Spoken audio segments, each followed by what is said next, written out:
President Barack Obama has said today that there has been use of chemical weapons in Syria.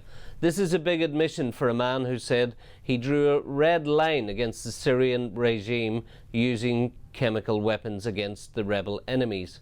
However, he said they don't know why those weapons were used, who used them, and ultimately who was responsible for the attacks involved. What I've said to my team is we've got to do everything we can to investigate and establish with some certainty what exactly has happened in Syria, what is happening in Syria. We will use all the assets and resources that we have at our disposal.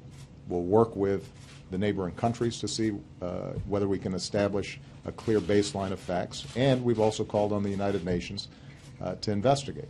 So that gives him a lot of wriggle room.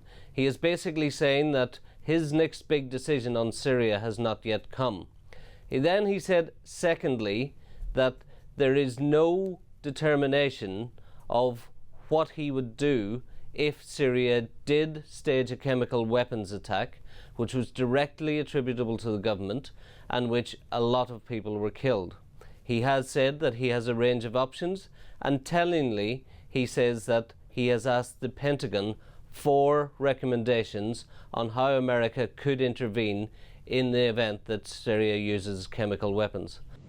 As early as last year, I asked the Pentagon, our military, our intelligence officials to prepare for me what options might be available. And I won't go into the details of what those options might be. So we are a long way from military action now.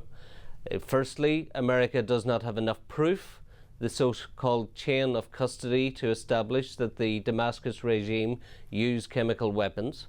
Secondly, it cannot say that it would get international support if it did intervene just on the basis of an incident where chemical weapons were used.